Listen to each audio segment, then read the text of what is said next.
నమస్తే, welcome to our channel. తిరుపతిలో కొత్త టౌన్షిప్ నిర్మాణం పైన అసలు వివాదం ఏంటి, అసలు వివాదాలు ఎందుకు వస్తున్నాయి, దానిపైన గ్రౌండ్ రిపోర్ట్ ఏంటి తెలుసుకునే ప్రయత్నం చేద్దాం. దీన్ని విశ్లేషించడానికి మనతో పాటుగా ఉన్నారు సీనియర్ జర్నలిస్ట్ సత్యమూర్తి గారు. నమస్తే సార్. నమస్కారం అండి. శిల్ప శిక్షణ సంస్థను కూల్చివేసి అక్కడ ఒక కొత్త టౌన్షిప్ నిర్మించాలని చెప్పి టీటీడీ బోర్డు ఆమోదించడం, అసలు దీనిపైన చాలా వివాదాలు వస్తున్నాయి. ఆ వివాదాలు ఏంటి సార్, దానికి కారణం ఏంటి, అసలు గ్రౌండ్ రిపోర్ట్ ఏ విధంగా ఉందంటారు? పాయింట్ నెంబర్ 1 ఏంటి అంటే, అక్కడ శిల్ప శిక్షణ సంస్థని కూల్చేయటం లేదు. ఇంకొకటి అంటే దీనికి సంబంధించిన ఈ వివాదం ఎందుకు వచ్చింది ఏంటి అనేది నేను కొంచెం వివరంగా చెప్తాను. ఈ వివరంగా నేను చెప్పిన తర్వాత నేను ఒక క్వశ్చన్ అడుగుతాను. ఆ క్వశ్చన్కి మీరు అంటే నేను చెప్పిందంతా జెన్యూన్ అనిపిస్తే మీరు దానికి సమాధానం చెప్పచ్చు. అంటే ఎందుకు అంటున్నానంటే, ఈ ప్రాజెక్టుకి సంబంధించిన వివాదాలు రావటం, దాని మీద విస్తృతంగా చర్చ జరగటం అనేది ఒక రకంగా అవసరం కూడా. కానీ దీన్ని రాజకీయాలకి వాడుకోకూడదు అనేది ఒక ప్రధానమైన ఇష్యూ. ఇది భక్తులకి సంబంధించిన ఇష్యూ. అట్లాగే ఉండాలి తప్ప ఇందులోకి రాజకీయాలు చొరపడకూడదు అనేది నా విజ్ఞప్తి అనుకోండి, నా సూచన అనుకోండి, మీరు ఏదైనా అనుకోండి. ఇక్కడ మనం ఒకటి ముఖ్యమైన విషయం మనం గమనించాల్సింది ఏంటి అంటే, తిరుమలకి వచ్చే భక్తుల సంఖ్య ఏటేటా పెరిగిపోతూ ఉన్నది. అంతకుముందు జగన్మోహన్ రెడ్డి టైంలో కొంత తగ్గిన మాట వాస్తవం. ఎందుకు అంటే అక్కడ సౌకర్యాలు లేకపోవటం, కరోనా రావటం, ఈ కారణాల వల్ల అక్కడ భక్తుల సంఖ్య తగ్గింది. వచ్చిన భక్తులను కూడా జాగ్రత్తగా చూసుకొని ఉన్నట్టయితే భక్తుల సంఖ్య ఇమ్మీడియట్గా పికప్ అయి ఉండేది. ఆ పని ఆనాటి ప్రభుత్వం కానీ ఆనాటి టీటీడీ బోర్డు కానీ చేయలేదు. ఆ తర్వాత మన అందరికీ తెలిసిన ఇష్యూస్ చాలా వచ్చినాయి. కల్తీ నెయ్యి విషయంలో కానీ, పరకమణి చోరీ విషయంలో కానీ, ఈ గోవిందరాజస్వామి టెంపుల్లో 50 కిలోల బంగారం కొట్టేయటం కానీ, ఇటువంటి ఇష్యూస్ అన్నీ కూడా బయటకు వచ్చినాయి. అప్పుడు జరిగిన ఇష్యూ ఇవన్నీ కూడా అప్పుడు జరిగినవి ఇప్పుడు బయటకు వచ్చినాయి. అంటే అప్పుడు ఇవన్నీ జరిగినట్టు మనకు తెలియదు కదా. సో భక్తుల సంఖ్య అంటే పెరగటానికి అక్కడ అనువైన వాతావరణం లేకపోవటం వల్ల జరిగిన డ్యామేజ్ ఇది. ఎప్పుడైతే కూటమి ప్రభుత్వం అధికారంలోకి వచ్చిన తర్వాత కొంత కాలయాపన జరిగినా కానీ, కొంత కాలయాపన తర్వాత అయినా సరే బిఆర్ నాయుడిని తీసుకొచ్చి టీటీడీ బోర్డు చైర్మన్గా వేసిన దగ్గర నుంచి టీటీడీ యాక్టివిటీస్ పెరిగిపోయినాయి. అంటే ఆయన కొంచెం స్వార్థం లేకుండా పనిచేయటం కానీ, భక్తులకి సౌకర్యాలు కల్పించటానికి అధునాతన సాంకేతిక పరిజ్ఞానాన్ని వాడుకుంటాను అని ఆయన చెప్పి ఆ డైరెక్షన్లో పనిచేయటం కానీ, అక్కడ కొంత అంటే తిష్ట వేసుకున్న కొన్ని గ్యాంగులు అంటే భూమన కరుణాకర్ రెడ్డి గ్యాంగు, ధర్మారెడ్డి గ్యాంగు, వీళ్ళిద్దరివే మెయిన్గా. సుబ్బారెడ్డి పెద్ద గ్యాంగ్ ఏమీ లేదు అక్కడ. ఈ గ్యాంగుల్ని వీళ్ళందరూ కూడా పాతుకుపోయి ఉన్నారు. ముఖ్యంగా ధర్మారెడ్డి మనుషులు తిరుమలలో పాతుకుపోయి ఉన్నారు. వాళ్ళందరినీ కొంచెం కదిలించడానికి కొంచెం టైం పట్టింది. ఇంకా ఆ తర్వాత అంతా కూడా డెవలప్మెంటల్ యాక్టివిటీస్ బాగా స్పీడ్గా జరగటానికి అక్కడ మొత్తం ఒక ప్లాట్ఫామ్ ఏర్పడ్డది. స్వామివారి పవిత్రతకి భంగం కలగకుండా సకల చర్యలు తీసుకోవటం ఇవన్నీ కూడా జరిగినాయి. క్యూ లైన్లలో అన్నప్రసాదాలు ఇవ్వటం, వెంగమాంబ నిత్యాన్నదాన కేంద్రంలో క్వాలిటీ రైస్ తోటి క్వాలిటీ ఫుడ్ పెట్టడం, భక్తులకి మళ్ళీ ఒక సౌకర్యం కల్పించటం, కాస్ట్లీ హోటల్స్ నూడిల్స్ హోటల్స్ అవన్నీ తీసేసి మామూలుగా ఫ్రైడ్ రైస్ నూడిల్స్ హోటల్స్ తీసేసి మామూలుగా ఇడ్లీ దోశ పెసరట్టు హోటళ్ళు రావటం, వాటికి కొన్ని మూతపడిపోయినాయి చాలా వరకు. వాటన్నిటినీ ఆ హోటళ్ళని పునరుద్ధరించటం, సామాన్యుడికి అందుబాటులో ఉండేలాగా ఆ చర్యలు తీసుకున్న దగ్గర నుంచి భక్తులు హ్యాపీగా ఉన్నారు. సో ఇప్పుడు ఎప్పుడైనా సరే అంటే ఏ పుణ్యక్షేత్రం అయినా సరే అంటే ఇంత వేగంగా పెరుగుతున్న పుణ్యక్షేత్రానికి లాంగ్ టర్మ్లో ఏం చేయాలి అనే ఒక అవుట్లుక్ ఉండాలి. అంటే లాంగ్ టర్మ్లో మనం ఈ వస్తున్న ఈ యాత్రికుల రద్దీని, భక్తుల రద్దీని మనం ఏ విధంగా ట్యాకిల్ చేయాలి అనే దానికి ఒక ఫ్యూచరిస్టిక్ ప్లాన్ ఉండాలి. అది చాలా అవసరం. ఫ్యూచరిస్టిక్ ప్లాన్ లేని వాళ్ళు ఏం చేస్తారు అంటే, నేను మీకు వైవి సుబ్బారెడ్డి ఏం చేశాడో మీకు కొన్ని ఎగ్జాంపుల్స్ చెబితే, భవిష్యత్తు గురించి ఆలోచన లేని వాళ్ళు, తాత్కాలిక ప్రయోజనాలు అంటే స్వప్రయోజనాలు ఆశించి చేసేవాళ్ళు ఏం చేస్తారో వైవి సుబ్బారెడ్డి టీటీడీ చైర్మన్గా ఉన్నప్పుడు జరిగిన విషయాలు చెప్తే మీకు అర్థమైపోతుంది. మొత్తం అక్కడ భక్తులకి ఉన్న కాటేజీలు సరిపోవట్లేదు, కొత్త కాటేజీలు కట్టాలి అని చెప్పి పెద్ద పెద్ద వాళ్ళని, అంటే వాళ్ళకి కావాల్సిన వాళ్ళని, వాళ్ళకి సంబంధించిన వాళ్ళని తీసుకొచ్చి వాళ్ళకి కొండ మీద స్థలం ఇచ్చేసి వాళ్ళనే కట్టుకోమని చెప్పి అధునాతన అంటే 5 స్టార్ రేంజ్ హోటల్స్ కట్టేసి, అక్కడ హోటళ్ళు లాంటివి కాటేజీలు కట్టేసి దానికి ఒక్కొక్క దానికి రోజుకి 10,000 రూపాయలు రెంట్, 7,000 రెంటు, 6,000 రెంటు. ఎవడు కట్టగలడు? ఎవడు కడతాడు? ఎవరి కోసం నువ్వు గెస్ట్ హౌసులు కడుతున్నావు? ఆ గెస్ట్ హౌసులు ఎక్కడ దాకా అంటే శిలాతోరణం వరకు పర్మిషన్లు ఇచ్చేసి కూర్చున్నారు. నీకు శిలాతోరణం దాకా అంటే అది ఒక డెన్స్ ఫారెస్ట్ ఏరియా, అక్కడికి కూడా నువ్వు పర్మిషన్లు ఇచ్చుకుంటూ పోతే మనం అప్పుడు, అందుకనే ఆ పులులు, చిరుత పుల్లు అన్ని రోడ్డు మీదకి వచ్చినాయి.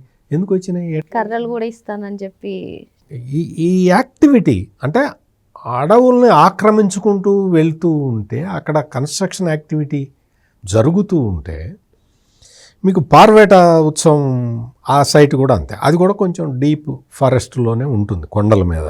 ఆ పార్వేట ఉత్సవం జరిగి సంవత్సరానికి ఒకసారి జరుగుతుంది. అక్కడ కొంత సౌకర్యంగా ఉంది. మీరు అక్కడి నుంచి కెమెరాలు పెట్టి టెలికాస్ట్ చేసి భక్తులను ఒక చోట రిస్ట్రిక్ట్ చేస్తే అందరూ కూడా అక్కడ వచ్చి చూస్తారు. అది పడగొట్టి కొత్తది కట్టారు.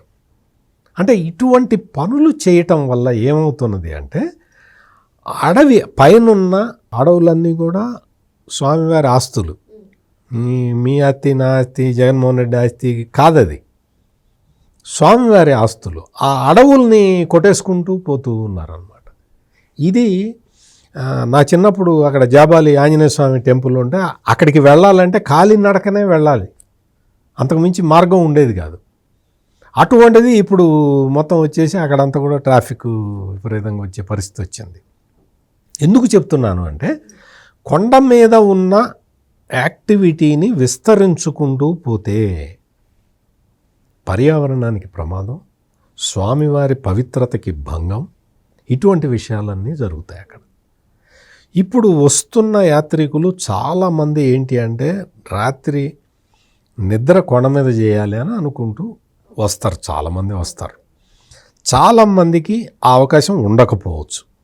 అందుకని వాళ్ళు ఏం చేస్తారు, కోరిక ఉంటుంది, అవకాశం లేదు. వాళ్ళు ఏం చేస్తారు, బస్ స్టాండ్లలో అక్కడ షెడ్లు వేసి ఉంటే ఆ షెడ్లలో, ఆ నడక మార్గం దాటి వచ్చిన కొంత షెడ్లలో అక్కడ పడుకుంటున్నారు, బస్ స్టాండ్లలో పడుకుంటూ ఉన్నారు. ఇప్పుడు ఇంత చలిలో వాళ్ళు పడుకుంటే ఎంత ప్రమాదం మీరు ఆలోచించండి. ఎండాకాలం ఎంత ప్రమాదం, వర్షాకాలం ఎట్లా ఉంటుంది. మరి భక్తులు పైకి వచ్చిన తర్వాత అక్కడ సౌకర్యం లేకపోవటం వల్ల ఇన్ని ఇబ్బందులు పడుతుంటే, నువ్వు కాటేజీలేమో కోట్లాది రూపాయలు ఖర్చు పెట్టగలిగిన వాడితోటి కట్టిస్తున్నావు, వాడు రెంట్ ఫిక్స్ చేస్తున్నాడు. నువ్వు 7,000 రూపాయలు పర్ డే అంటే ఎవరు కట్టగలుగుతారు? సామాన్యుడికి అందుబాటులో ఉండదు. అసలు కట్టే అవకాశం లేదు కదా. నీకు ఎంత వాడు బాగా డబ్బులు ఉన్నవాడైనా కానీ వాడు వచ్చేసి అక్కడ స్టే చేసి ఎంతమంది ఏంటి కథ ఇవన్నీ ఉంటాయి. సామాన్య భక్తులని దృష్టిలో ఉంచుకొని ఒక చాలా కాలం కిందట, అంటే సమైక్య ఆంధ్రప్రదేశ్లోనే ఒక ప్లాన్ ఉన్నది అక్కడ. ఏంటి అంటే, అది దేవలోకం కాంప్లెక్స్ కట్టాలి అని.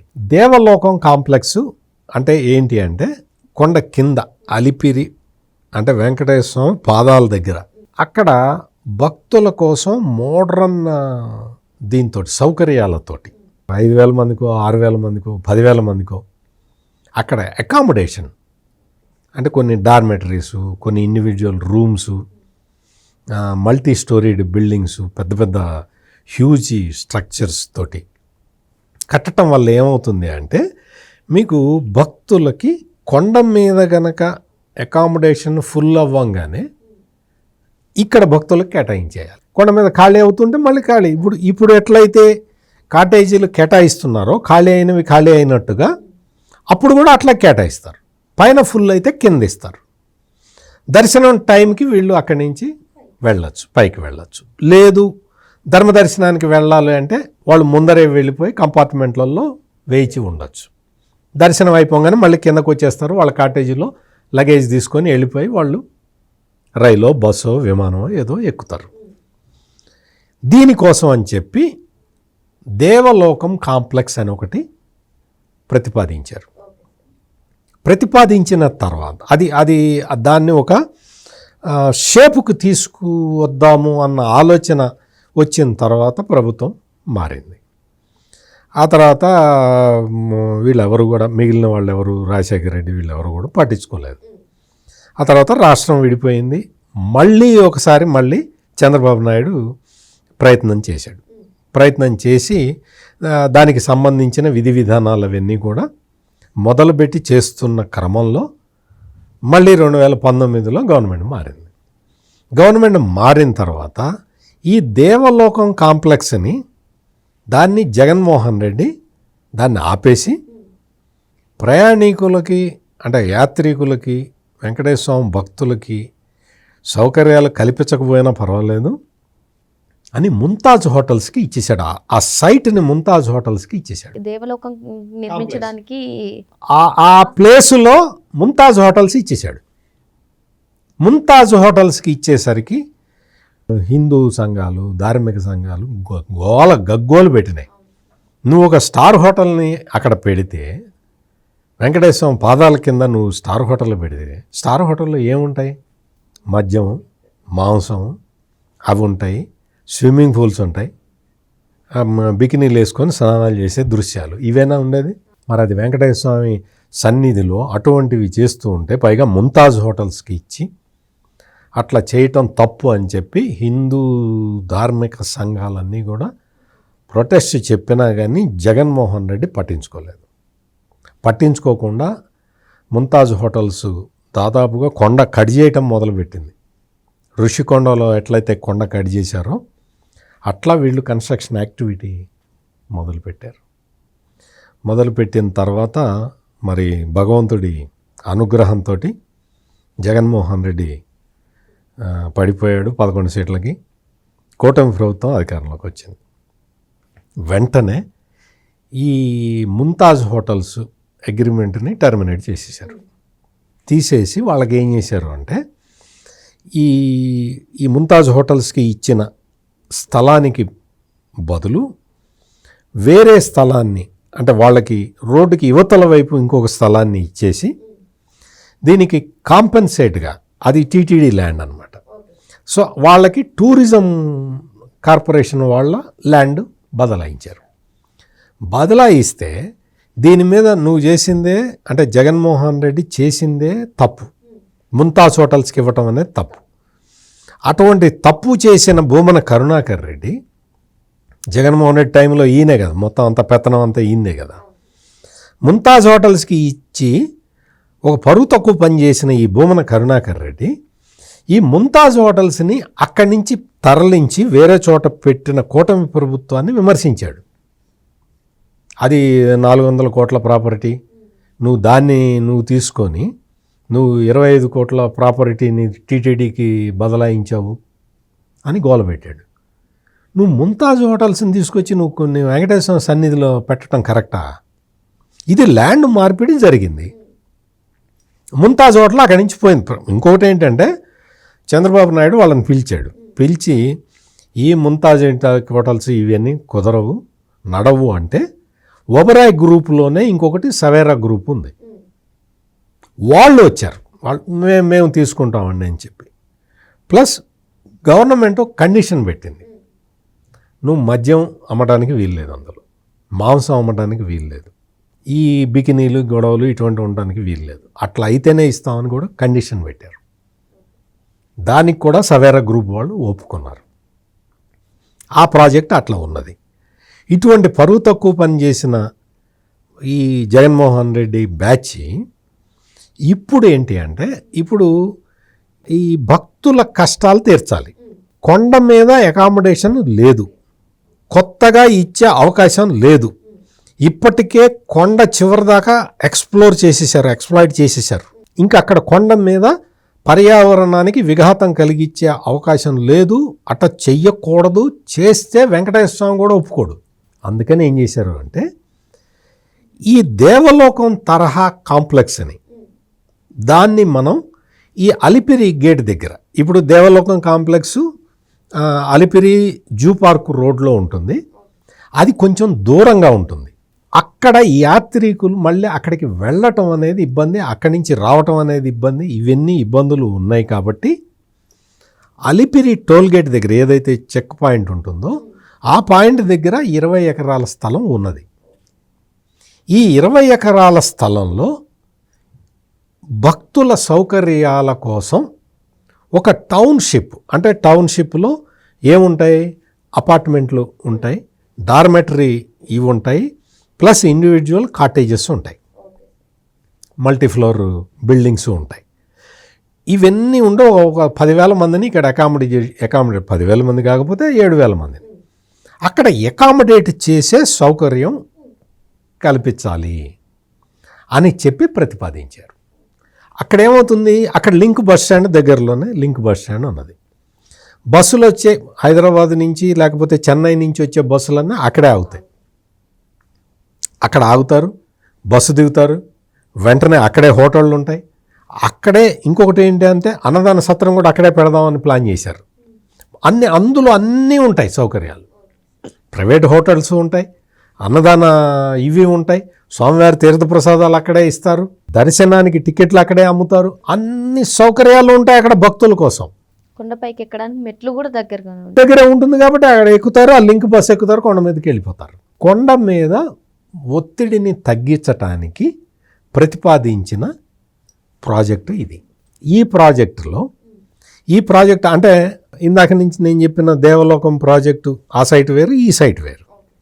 అక్కడ పెడితే భక్తులకు సౌకర్యంగా ఉండదేమో అన్న ఉద్దేశంతో బిఆర్ నాయుడు ఈ కొత్త స్థలాన్ని ప్రతిపాదించాడు. ఖాళీ స్థలం 20 ఎకరాల స్థలం. ఈ శిల్పకళ ఇవి ఉన్నది కదా, వాళ్ళు శిల్పాలు అది దాన్ని ఏమి డిస్టర్బ్ చేసే అవకాశం లేదు, చెయ్యరు కూడా. అది అక్కడ చేసే అవసరం కూడా లేదు.